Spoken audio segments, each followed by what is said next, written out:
It's Thursday, and you know what time it is? It's time for another episode of All Things Rex Worldwide. I'm so glad that you're here. We stream live every Thursday from the Los Angeles Tribune Facebook page. We're also available on Twitch, Twitter, Periscope, YouTube, LinkedIn, and Roku TV. So, welcome to All Things Rex. I have a fascinating guest today, truly fascinating. Someone who I've known for all of my life and who has tormented me for all of my life. So she is an amazing person. This is her. She went from this to this, and we're going to find out why. That's my sister, Gini Sykes, and she's an author. She's an editor, former editor of magazines, and a journalist for all sorts of different things, from celebrity to architecture to science to crime, a crime journalist. She's a producer in television and movie and director. And she's, did I say author? She's an author of a book about girl gangs. And she's a stand up comedian. I mean, can you imagine? She is. So, without any further ado, help me welcome my sister, Gini Sykes. I'm back, big brother. Oh no! Oh no! Go away! Back to make your life miserable. This is right. No, this is my sister, and though she's younger than I, she's prettier than I am, and much smarter than I am. But she has been, a true thorn in my side most of my life, and so with that in mind, I wanted to have her back on the show. She appeared earlier with Joel Marshall and Kamala Lopez, who together, Ginny, Kamala, and Joel produced a movie called Equal Means Equal, and Ginny and Kamala wrote it, and Joel and Kamala and Ginny produced it, and Kamala directed it and is the spokesperson for it, and Michael Moore and others have heralded this movie. It's an important movie, especially during this time. So, hi, Ginny, how you doing? Why don't you tell us a little bit about that before we get into other things? And About the movie? yeah. Okay. Well, Equal Means Equal, I guess it came out in 2016. And it was interesting because I'm older than Kamala Lopez, but Kamala Lopez went to Yale, very educated, smart woman. And she didn't realize that we don't have equal rights for women in our Constitution. And she told me, she said, "Did you know I was in Washington and I found out that we don't have equal protection under the Constitution for women?" And I went, "Yeah, I knew that. The ERA didn't pass." And so Kamala wanted to do a movie on it, and we did. And she has been fighting for it ever since. So And actually, it still hasn't passed. it's very complicated. They actually did pass the amendment, but the National Archives haven't cleared it yet. So it's probably a little bit too complicated to talk about now. But Well, but that's yes, like saying I'm at home, but I'm really not at home. It's right. passed, but it's not active. It's still not. Correct. Exactly. Exactly. So, but that movie is heralded because in our time right now, I mean, women's rights, gay rights, black rights, or minority rights, white people right. I mean, all of this stuff is in question. Our elections are in question. I mean, we have all sorts of stuff going on, and uh, and you guys actually put something together to try and bring attention to this issue. Yeah, it's funny how long things take to come to the forefront, because like in 2011 I was covering I'm a journalist, and I was covering a convention in Tennessee of this conservative group. And they were basically, it was kind of like the KKK was there, but saying the KKK actually means nothing. There is no official KKK group. Like I could say I'm the KKK, I but wouldn't say that though, because that's a soundbite that somebody will clip. right, that someone's going to bring up someday. Um, but I do have a sheet over there. And you look good in one. Well, with one over my face. No, but I was in Tennessee, and there was this group of very, eloquent men talking about the need of white pride. And I wrote a piece for Essence about how they were trying to make more extreme ideas palatable. Like more go as far right as possible. And that was in 2011, and now we've basically seen that come to fruition. That would have been my question. How far have we come? Farther than I thought. Really, really, yeah. Yeah. No, Yeah. it's fascinating what's going on in the world today. And so, how did you meet with Kamala? I think we might have talked about this in the other show, but perhaps not. And let's discuss that because Kamala Lopez is she's this amazing woman. She's an actress. She was actually on Sesame Street. She played Maria. Anyway, she she called me in I don't know, maybe 2008 to talk to me about my book. And she has a very young sounding voice. So I thought she was like a kid, like maybe 18 years old or something. And she said she had read my book, 8-Ball Chicks, and she was interested in possibly writing a TV pilot based on it. I'm going to stop you. 8-Ball Chicks? Yeah, like 8-ball, like a cocaine right. 8-ball. 8-Ball Chicks, and it's about girl gangs in the United States. Yeah. And she called and said what? She was interested in doing a TV show, pitching a TV show about girl gangs. And so she came to New York where I was living at the time. We met, and she wasn't a little girl. She was a very glamorous older woman. And she was actually with Patricia Arquette at the time. So, I was totally confused because I thought a teenager was coming to see me. And then we wound up working on that. We didn't sell that, but then I wound up moving out to LA where we did Equal Means Equal together. But you actually moved to work on the TV project. Right. But that evolved into the documentary on women. That's very cool. Well, I enjoyed the movie. I enjoyed, reading your book, obviously, and for the audience to know, back in the 90s here in Wisconsin, Gini came in to interview girl gang members and things. And we would get phone calls at nighttime saying, hi, would you tell Gini that so-and-so is on the phone? We go, well, how could she reach you? She can't. I'm in prison or I'm on a street corner.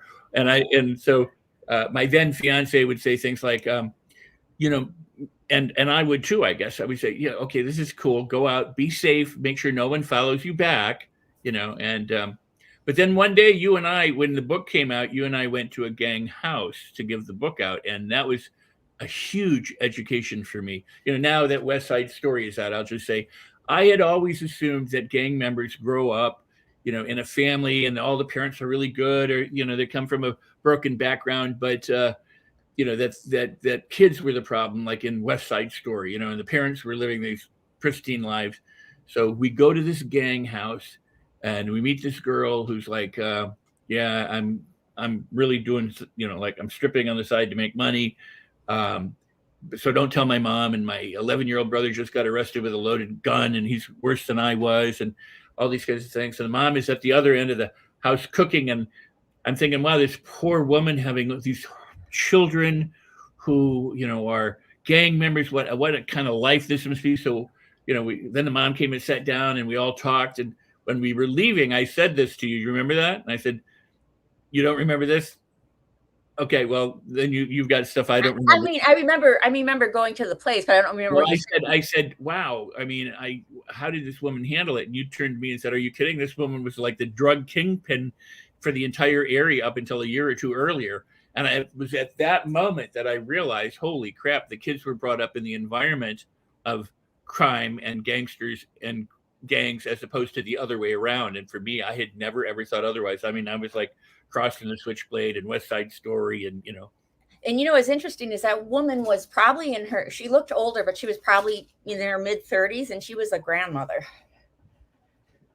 And I remember they thought, and she thought it was so odd that I didn't have children or I wasn't married. And I guess I was about 30. I'm trying to guess between 35 and 38. Right. But it was funny because she had all these. When I first went in there, they had on their coffee table all these matching animals, like 2 parrots, ceramic. These little ceramic, 2 parrots, 2 dogs, 2 horses, like Noah's Ark.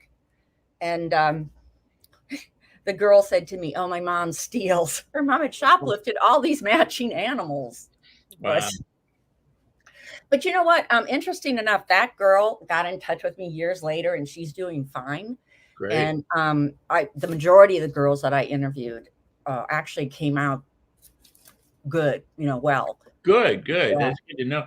Well, what people didn't know and what was so pronounced about the book was that sometimes girl gangs are more vicious and more violent and more deadly than male gangs. I mean, that was the thing that really, you don't think about, but you know, and Yeah, and you went into that world here and in Texas and in New York and different places. I mean, you were yeah, it was taking San Antonio, Texas, LA, and Milwaukee.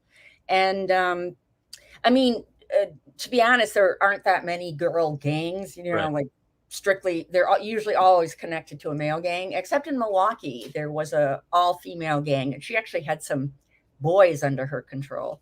Wow. But it's interesting because, most of the girls uh, who get into it oftentimes are more victimized. It's easy to be victimized, but the ones who, it's just like anything.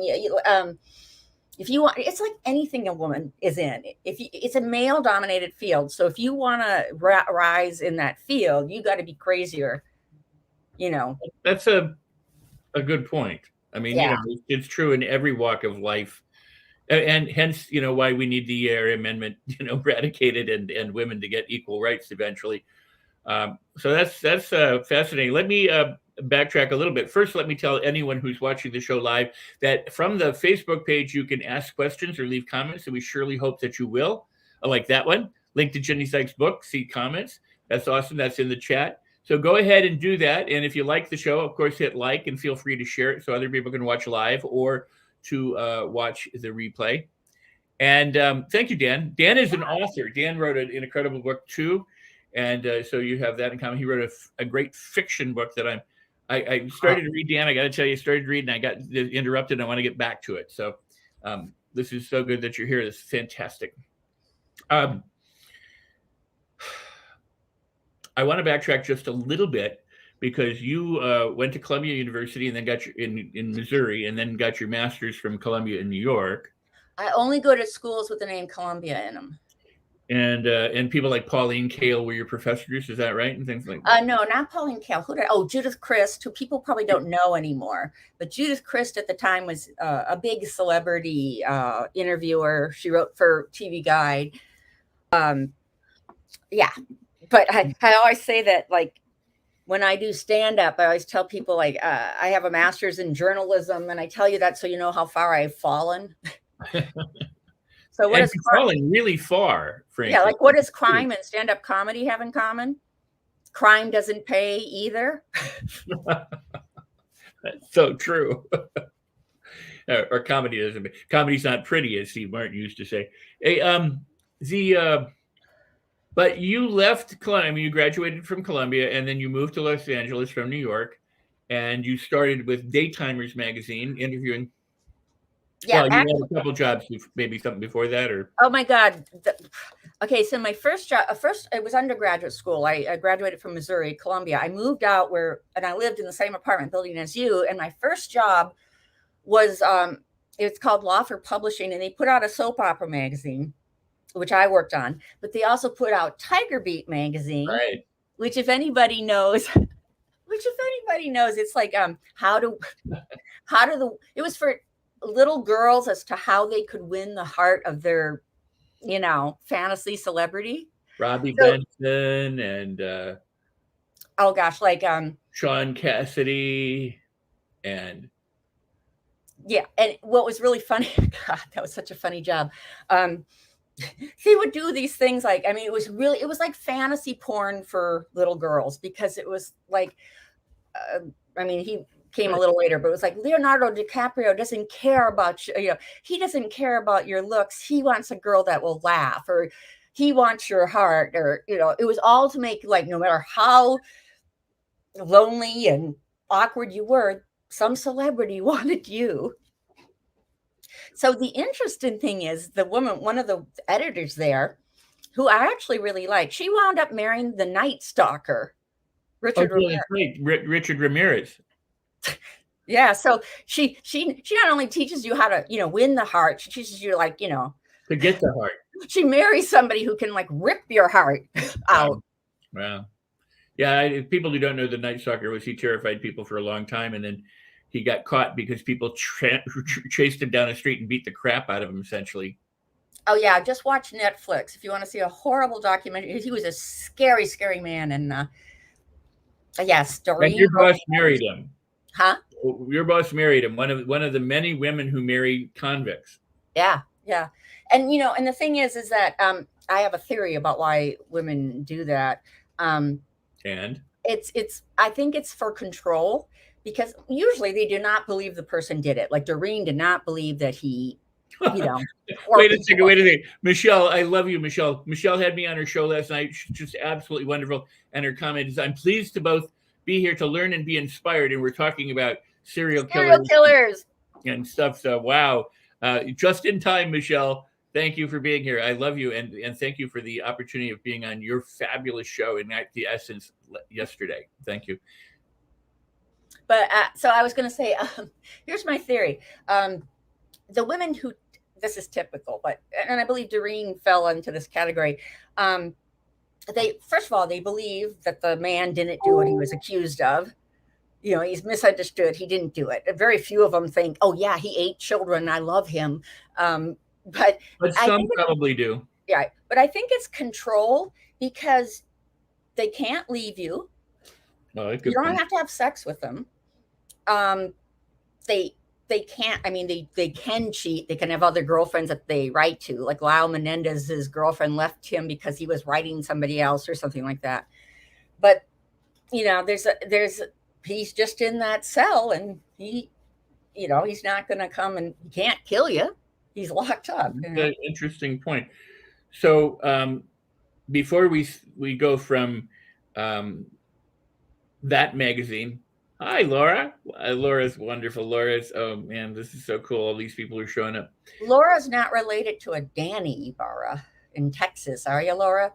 I don't know. She can answer back. Is she from Texas? She can answer back. Okay. But before we move on from Tiger Beat to Daytimers, no, she's not. You have covered a number of crimes, like famous Dairy Princess crime, which is beyond bizarre. But the Menendez and different things. What kind of different crime?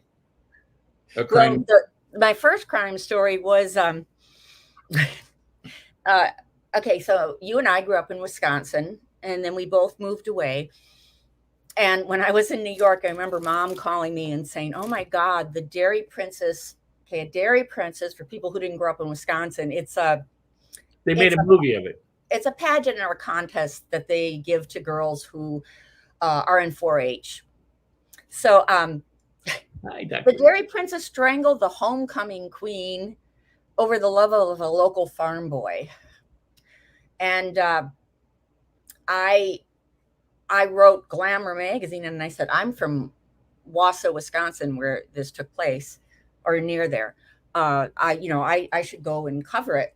And they sent me there, and I found out that it took place in these very tiny farm towns. And it made more sense to tell people that I was from New York than to say I was from Wausau, because Wausau was seen as, kind of the big fish in a small pond. Look at me. They felt like look at the camera. They felt that Wausau was, like kind of a snobby. But it was fascinating. It's very sad. It was a very sad story because everybody knew each other.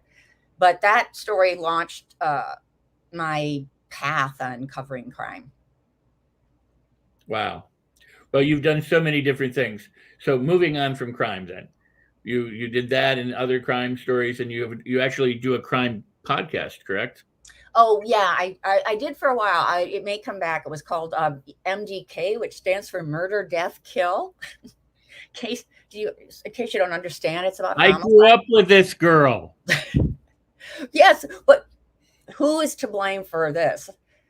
We should tell your listeners and viewers that our dad kept a human skull in our basement, and it wasn't like it wasn't a scientific specimen that was all white. It was something that looked like it was dug out of the ground. It was dug out of the ground.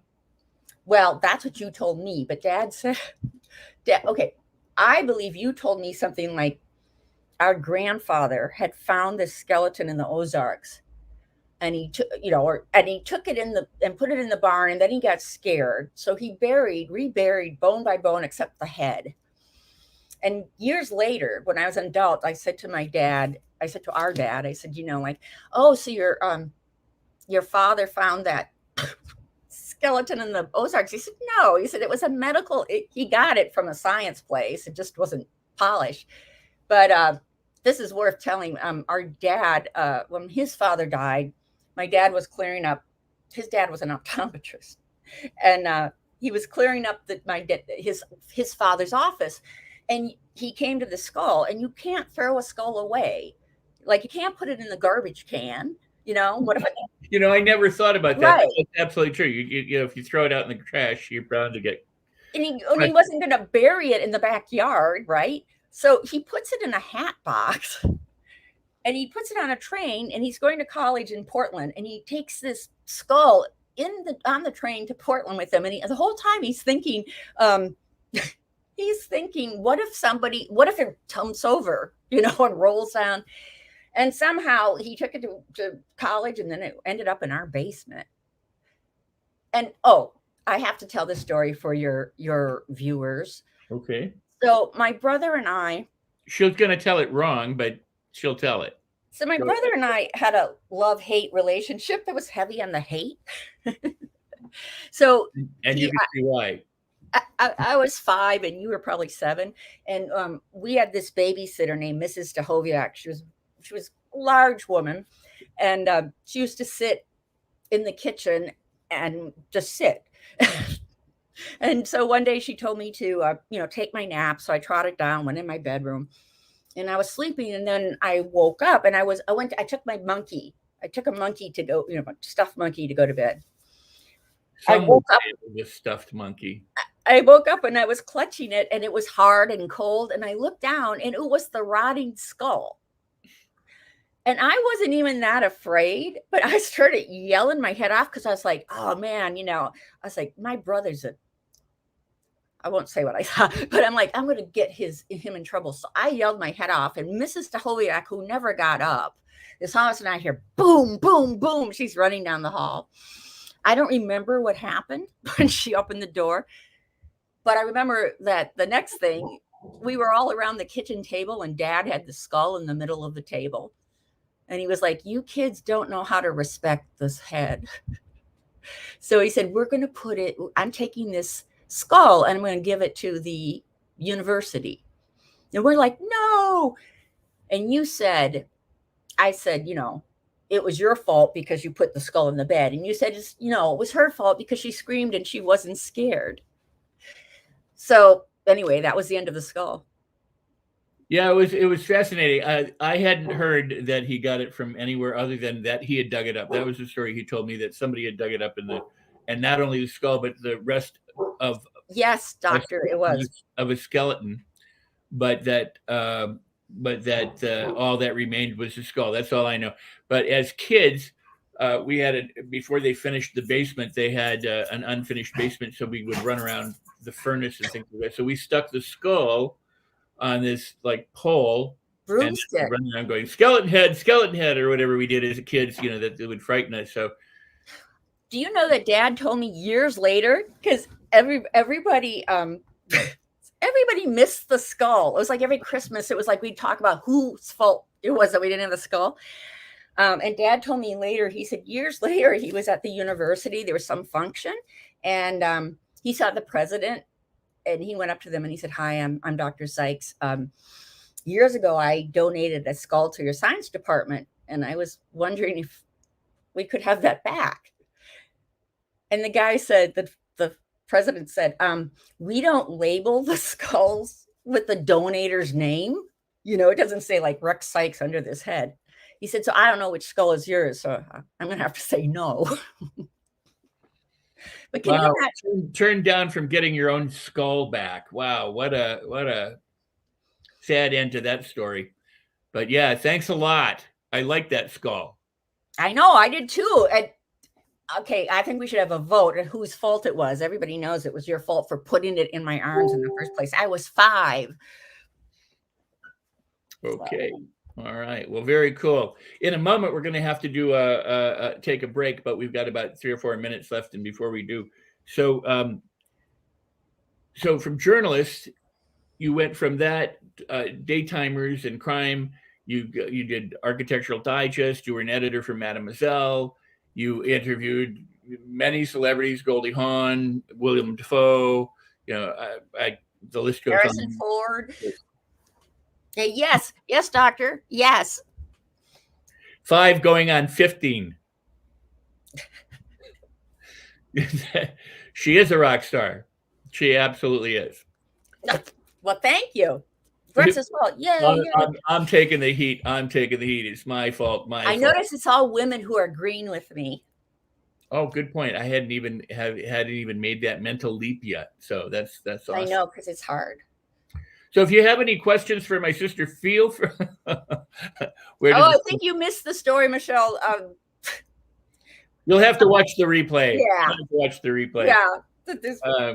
But we don't know who had the. We don't know whose skull it is. Right, before it became a skull, who the physical presence was. But I can see that skull in my head. I could have told the university which one it was.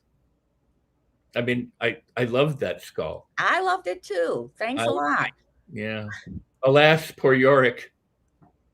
We were such a weird family. We would have, you would have. I mean, okay, this sounds like we're really sick, but I mean, one time, I don't even know why we did this. We took a baby doll and we put fake blood on it, and we threw it in Moose's yard. There's this kid who we liked. Right. We liked Moose. He was just a big kid who they called Moose. But he was older. He was my brother's age. And we wrote a note. This will happen to you if you don't watch out. But his little sister, who was younger than me, found it. We also, do you remember the flying saucer that we had land in the field next to our house? We told all the parents and everybody that I remember. Off in the distance was this flying saucer, and it was going to be there. And you got to remember, in those days was the days of early tape recorders, reel-to-reel tape recorders. And so, we had a large one and little ones. And because he's the boy in the family, we know what boys do. Yep, absolutely, Cindy. So we told everybody to watch, and we had all these parents and all these kids watching. And we, from the telephone pole down, we strung this. I had this like little red rocket, called an Astro something. It had 4 legs and the door open. And so we had it come sliding down with sparklers on it, and this tape recorder that we took organ and piano and made all this kind of music. I mean, I'm sure you couldn't hear it, if you were. No, 15. I remember this. And it came down like on a wire or something. Yeah.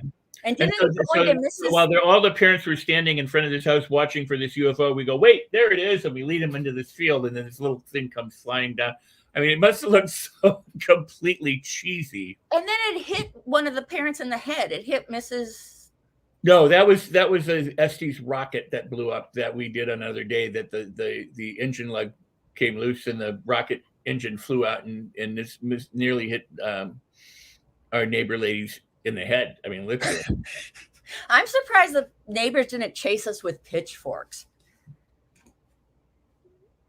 Well, speak for yourself. I was loved in the neighborhood. You were the vampire chick that ran around, Well, that was your fault again. Do we need to take a break? Yeah, we're going to take a break. So when we come back, if you have questions for my sister, we're going to do that. Otherwise, we're going to continue the sojourn. And you can see why she went from this to this. Hello and welcome to the Los Angeles Tribune. Since 1886, our name has been a part of the world of journalism.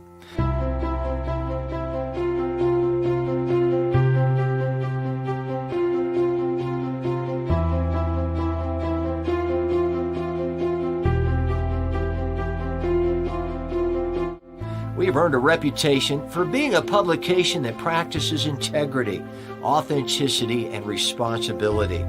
For general inquiries, contact today. Thank you on behalf of the Los Angeles Tribune team. And we do want to thank, you're back. How was the bathroom? And we do want to thank Mo Rock and the Los Angeles Tribune and the Tribune and the people who have worked behind the scenes here, uh, because they absolutely are incredible. And we're glad to bring you the finest in entertainment and inspiration and motivation.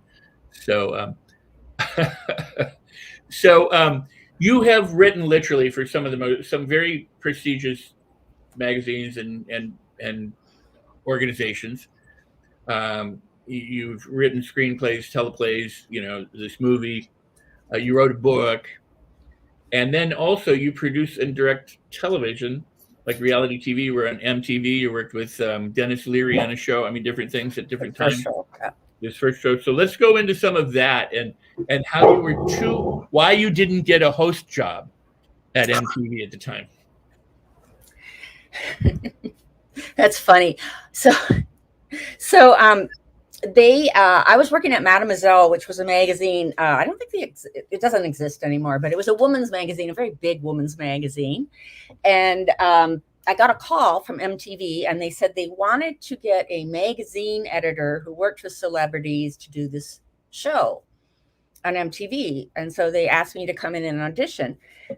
So I went in, and they were just gonna, a little room, and they were just gonna ask you a few questions and film you.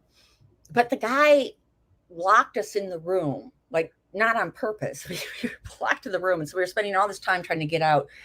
But anyway, so they asked me questions, and when we were done, my friend told me she talked to the guy because she knew him, and she goes, "He really liked you, but they can't use you because you're too exotic."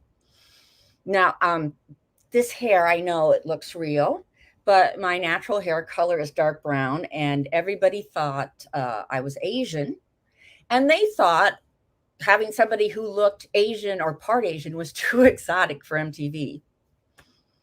Ironically, am I still on this show? Where's my brother? I'm here. Oh, okay. I can't see you. I did that on purpose. I did that on purpose. I'm looking for the skull. Oh, ironically, the person who they chose was Betsy Borns. And I had given her an assignment to write about stand-up comedy for Mademoiselle. She knew all about it. She wrote a book about stand-up comedy in New York. They chose Betsy, who is a hilarious woman, but they never did the show. Betsy went on to write for Roseanne, Friends, the new Roseanne. Anyway, she became phenomenally successful. So much more successful than I. So Betsy didn't need that show either. The one I was too exotic for. Well, besides the fact that you were turned down for being a host, but you did work there for many years. You did documentaries for them. You worked with Dennis Leary on his show, and a number of other things. But you were also nominated for an Emmy, right? Was that an MTV show? News Emmy. It was a news Emmy for. I think we did a thing on. I think it was on teen. It was teen sexual, like where teens could get contraception, where teens could get education, where they could get an AIDS test. We followed some kids, like we followed a boy who was concerned that he had unprotected sex and might be HIV positive. So we went with him to the test. We followed we didn't show anything graphic. We went with a young woman for her first GYN exam. And again, we didn't see it, but it was to let not kids, but young people kind of be exposed to stuff, so it would take away some of the uncertainty or anything that might kind of freak them out. Well, you also did a show on body dysmorphism. Oh gosh, yeah. Which one they aired in the United States was different than they aired elsewhere, apparently. I don't know, but that was a freaky. It was about people. They've had a lot of stuff on since then, but we were one of the first. Too graphic with this audience. It's too graphic, but it was about people who did weird things to themselves. Like somebody, I interviewed a man who shot off his own leg because he believed he should be an amputee. And what was interesting about that is that he had a prosthetic. And I said, well, you wanted to, not have a leg. And I'm just curious as to why you got a prosthetic. And he goes, because I want to be an amputee, because part of being an amputee is having a prosthetic. But he felt like, he compared it to say a man who feels he's, really a woman, that inside he's a woman. He felt that inside he was a entity. But what was really odd about this is I was going to interview a shrink who was going to do this, right? I interviewed a shrink who wanted to have his leg cut off.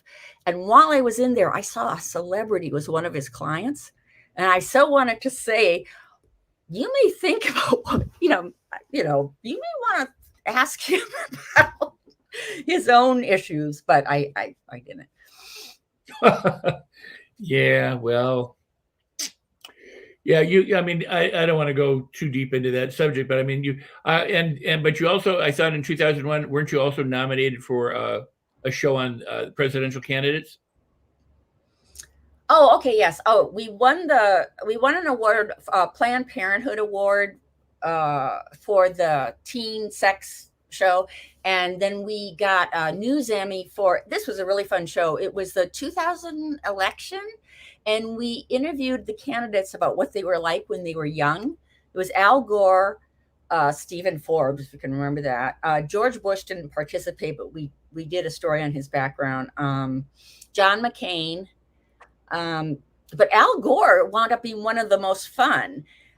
His roommate was Tommy Lee Jones, the actor, and Al Gore admitted on camera that he smoked pot. He was much looser than he sometimes can be. That was a really fun show to do. What I found fascinating, and you can confirm or deny this at this point, but you had said that the interesting thing about Al Gore is that the demeanor that he comes across on the television is nothing like the demeanor he is in person, and that he's very charismatic, closer to the kind of charisma that Bill Clinton would exude, and which makes sense. I mean, he lived with Tommy Lee Jones, who I don't think exudes charisma anywhere, but some people. He's rough. But I mean, some people have said Tommy Lee Jones is one of the most charismatic people they know. But yeah, he is rough. But that when you said that Al Gore would be just all this like effervescence, and then the cameras would come on and he's just like totem pole wooden up. Yeah. But Chris Conley was the person on camera. I wasn't on camera, and Chris Conley was the interviewer, and he and Al just hit it off. And actually, Chris Conley did okay with Tommy Lee, because Tommy Lee didn't suffer fools. His wife was sweet as hell, but Tommy has his moments. But he did a nice, he told us anecdotes about. No, Tommy Lee is. I mean, but when he was doing the what was it? Gary Gilmore, was that he did a 2-part television thing? It was his breakthrough role. I don't remember. Oh, I didn't know that. Well, did he play? He must have played Gary, right? Yeah, I think that's what his breakthrough thing was. You'd have to look on IMDb. But the producer of that at some point said he got the part because he's like the most charismatic guy, lit up the room. And I was always like, really? But this is the amazing thing. You look at, for example, Willem Dafoe. And Willem Dafoe plays all these odd characters. You see him, he's always like almost morose or insane or angry or something. And yet in everyday life, he's just very bubbly. I mean, he's very effervescent. He's very charismatic, very smiley. I mean, but you interviewed him. You may or may not have had the same experience, but he was quite young and quite hot when I interviewed him. Well, he grew up in Appleton, Wisconsin, and he went to the University of Wisconsin, and he was friends with friends of mine who they did all these home movies. And whenever Willem would be on TV, I'd say, you ought to show these movies, because we'd watch them on Wednesday nights at our guys' nights kind of thing when I moved back to Wisconsin here. And did you see them? Yeah. Were they just kind of like your home movies, where it was like soldiers? Or we were playing characters and doing stuff, and that's great. Yeah. Were they any good? I mean, or were they just like? Well, they were. I mean, think 25 years earlier. College kid movies. They weren't high quality or high lofty thinking movies, but they were fun. They were fun. But at any rate, so you've done that, and then also you've produced other television. For example, you were recently on Disenchanted. Yeah. Disenchanted is Matt Groening's latest project for Netflix, and Matt Groening created The Simpsons. And I mean, my role on that was purely a production role. It wasn't. I did some, some throwing out ideas. The guy who created it with Matt, Josh Weinstein, and I met many years ago on Dennis Leary's first show, and that was the show was actually not very good. But so the guys that I wasn't a writer, the guys who were writing on that show at the time, Josh Weinstein and Bill Oakley went on to The Simpsons and Futurama. Mike Sweeney was head writer of Conan. Another guy went on to Letterman. Several guys went on to Letterman. I mean, that writing, all those guys were young, and they all went on for phenomenal careers. Well, what about your friend? What about Chris? Chris Kelly. It's hard to say Chris Kelly because there's another guy named Chris Kelly who does. He has a show right now called The Other Two on HBO Max, and so. But my Chris Kelly, he's not mine, but he writes for Bill Maher and has for years. He started with Politically Incorrect, and then now he's still with him at real time. Yeah, absolutely. Absolutely. So now you have gone from crime, from skulls in your bed, to serial killers who's married your former boss. That's body dysmorphism. Teenage sex, presidential candidates, to come full circle to becoming a stand-up comic. It's so natural. So like, what else would I do? So I just a little prelude. Gini's fantastic, obviously, as you can tell. But the last thing I ever thought that Gini would do is go, I think I want to do stand-up. I mean, stand-up is very, very difficult. It's one of the hardest, I think, entertaining arts choices that a person can make as an entertainer. So here she is going, I think I'm going to do stand-up. And but you also did it when we were in COVID, pretty much. I mean, last couple of years. So let's talk about stand-up where it's live, but then there's COVID stand-up, right. COVID comedy. COVID, yeah. COVID. Well, it's so interesting because crime to stand-up, from crime to comedy, right? Yes. From killer. I don't pay it. Neither does killer. Yeah. Well, the thing is you are absolutely right. I had no desire to do stand-up comedy or perform. I mean, a journalist is behind the scenes. I wasn't on camera. I was always behind the scenes, and by choice. I mean, even as we were a kid, you were a magician and you were out there. I had to be hiding in your tricks. Like, right. I would be jumping out of boxes and having my head poked with knives and stuff. And then I did marionettes. I was 8 or 9 or 10, 11, like I think, and you were my assistant at right 6 or 7. But then I quit because you always yelled at me. I quit to do marionettes, but again, you're behind the screen. And actually, when I was in New York and I was working with all those comedy writers, they were always telling me that the stand-up comedians were the toughest people to work with, that they were so competitive and so mean to each other. And so I was like, I never want to do that. And then after I left Disenchantment, they went on hiatus and I got laid off. I thought, I'm getting older. I want to do something I would never do. And so I decided to take a class in storytelling, like The Moth. And I did a show, and Camila Lopez and her husband, Joel Marshall, came to see me, and Joel said, you should come with me to the stand-up class. I was like, no way. But because both Joel and Camila were doing it, I said yes. And I went, and it's the only writing I enjoy doing. I mean, I love having written. I don't like to write, because it's work, but comedy, I love writing. Not that it's easy, but it's just fun. And I think what is my biggest challenge is the performance, is performing. But it's interesting because Saturday I'm doing this show called Ethnically Ambiguous, and it's about growing up and being mistaken for Asian in the whitest town in America.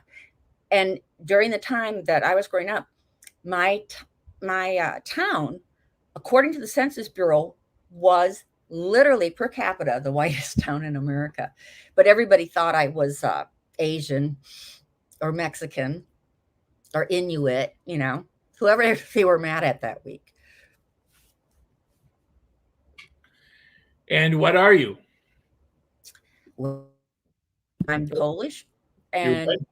Polish. Well, you are too. I'm Polish and German. And That's assuming that you're not adopted. well, it's interesting because I took a test. Well, first I took a test when I was young and to try to prove that people had my To find ethnicity, out whether or not the mailman was your father. or to find out whether or not I was Asian, and I got a D in math. So I'm like, see, I'm not. But I took a 23, whatever those are, 23andMe recently because my friends made me. My friends today were like, I don't believe you don't have any, Asian in you. And it came out exactly what our parents told us: Polish, German, and British. And 100% moron. Yeah. At least that's what they told me I was. They said, when you were born, you're born a moron. They did? No, but so anyway,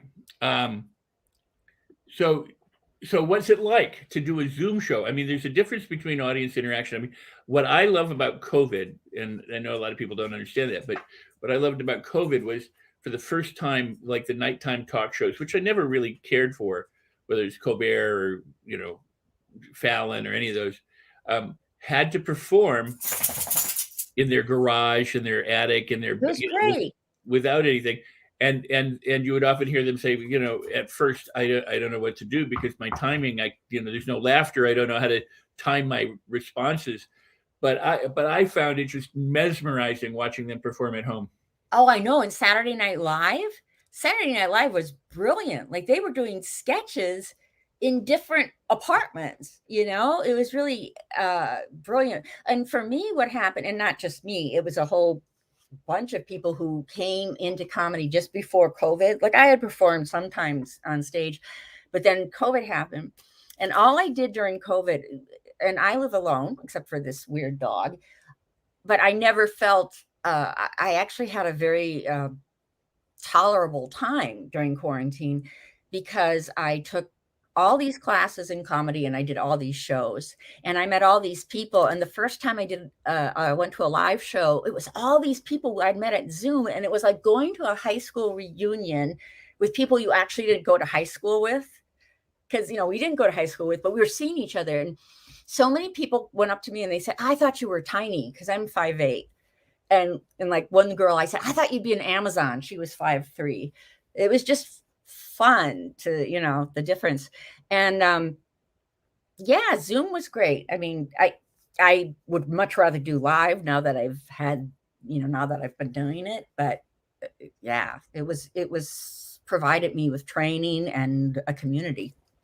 That's awesome. I mean, what have you learned, I guess, about yourself in terms? So I don't know if this is what have you learned about yourself in doing stand-up? I mean, in other words, again, standing up in front of a group of people and trying to make them laugh, and laughter is an involuntary response. It's not something that, I mean, you can fake it, but real laughter, if something strikes you funny, science doesn't know how that happens yet, and yet there are people who their avocation or their job or the way they make their money is to stand in front of a room and deliver content in such a way that people laugh. Yeah, it's interesting. When I was at a MTV, they had, sometimes they would have speakers or something and you could go and hear them talk. And this guy came and he was not particularly charismatic, but his whole take was the most creative form of intelligence was comedy. And he thought that, I mean, I'm not necessarily saying this is true, but his take was that comedians, were exceptionally creatively intelligent because it all involves looking outside the box. The key to laughter is to take somebody along one path and then surprise them. It's like that big left turn. Like you set them up and they have an expectation and then you go, surprise, it's really this. So that's been fun to learn, but and also the delivery. I mean, there's so many elements to it. And what I had to learn, and as an actor, you already know this, but I took an acting class and I need to take more, not because I want to be on stage, but acting teaches you to listen, to listen to, you're not just reciting a line. You got to listen to the person you're talking to respond. And as a comic, you got to listen to the audience, like you just don't get up there and recite your lines, they're giving you feedback and stuff. And so, as somebody just put up, it was Shamiko just put up, delivery is key. Yeah, it is. Hey, my eyes are over here. Yeah, sorry. I don't know where I'm looking. Look at the camera. Over here. This is eyeline. I'm looking at. Now you are. No, I'm kidding. I'm just kidding. Because you started. Bossy pants. You start what? Bossy pants. Bossy pants. No, you started before the show with saying let's set an eyeline. So I'm. Yeah.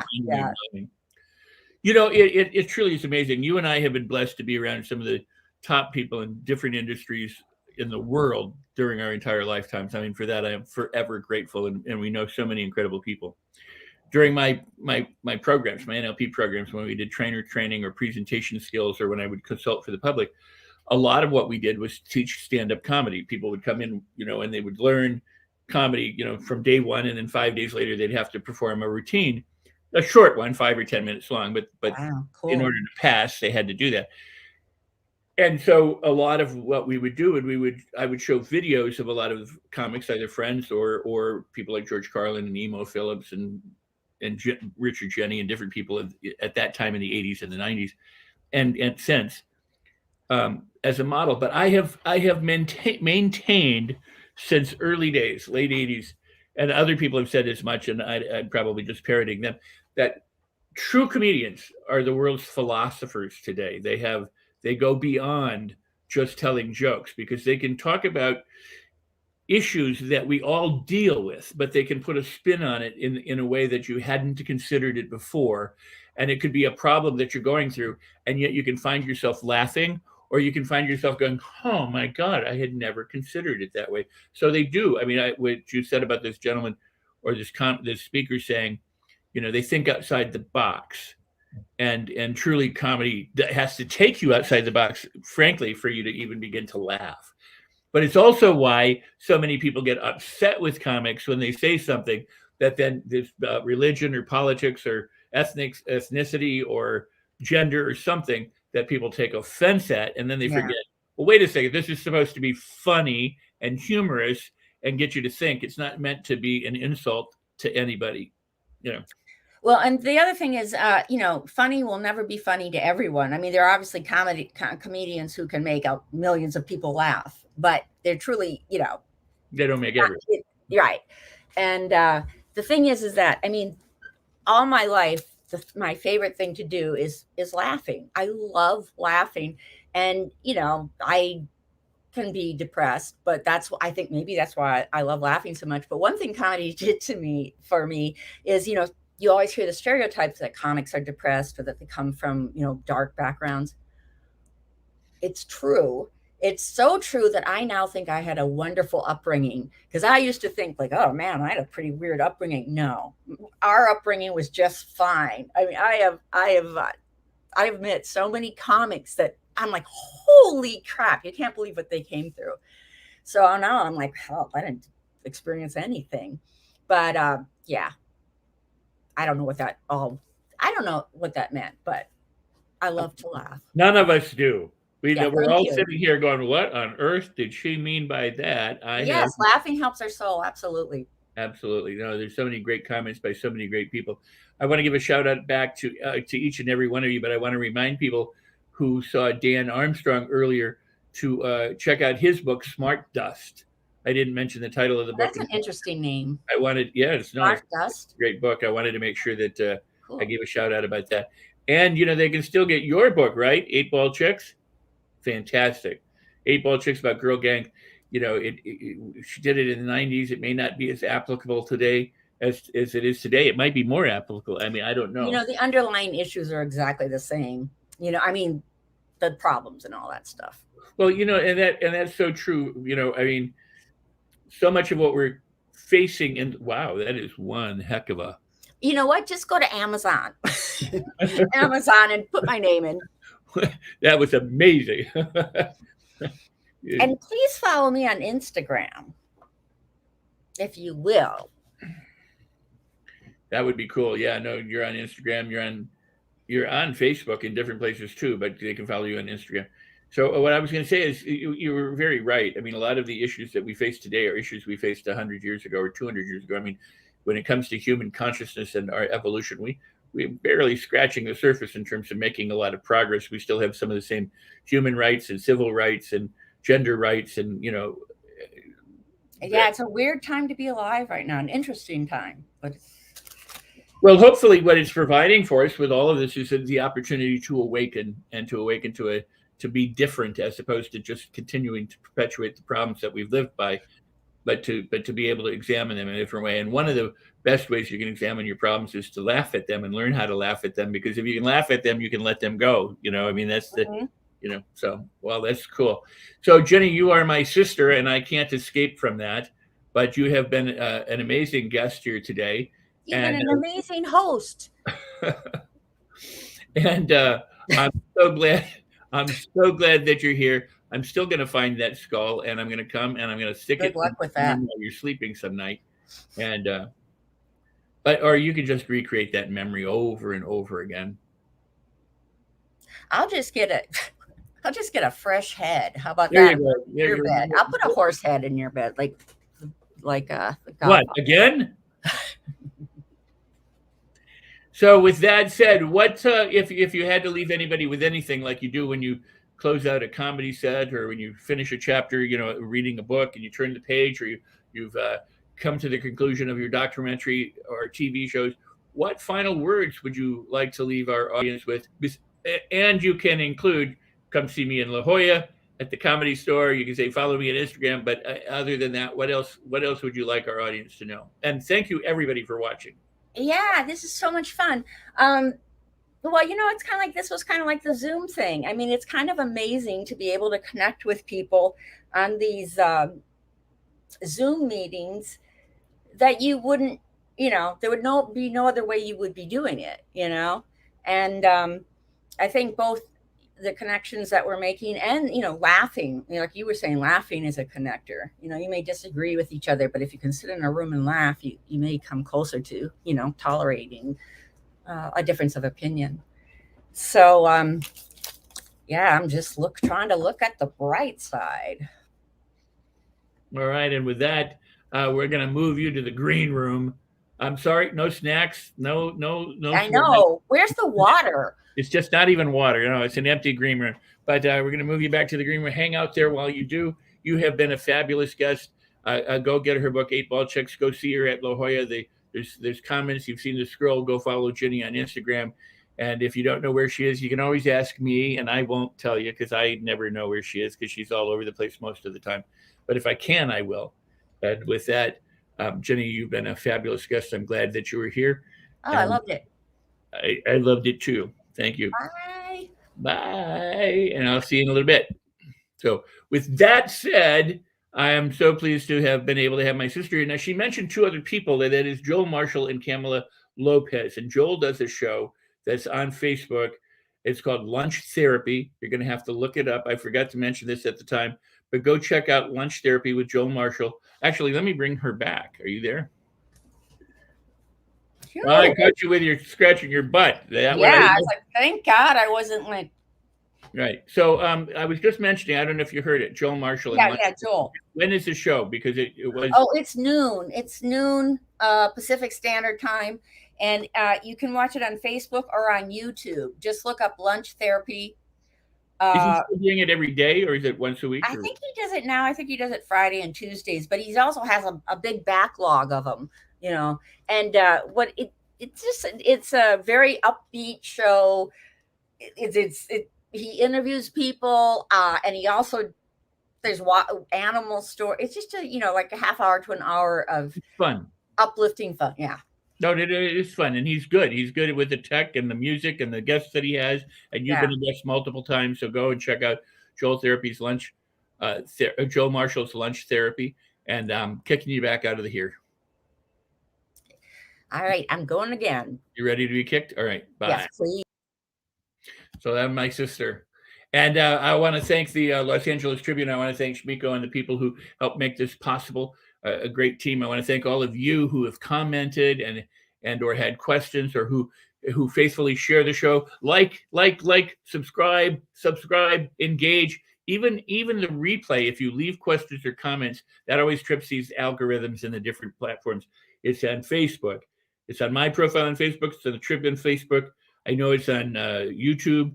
It's on my YouTube channel. It's on LinkedIn. I think it's on my LinkedIn page. It's on Twitch, Twitter, Periscope, and Roku TV. So be sure, from wherever you're watching, to comment, to share, to interact, to engage, because it helps push it out there to the other people who may not be aware of it.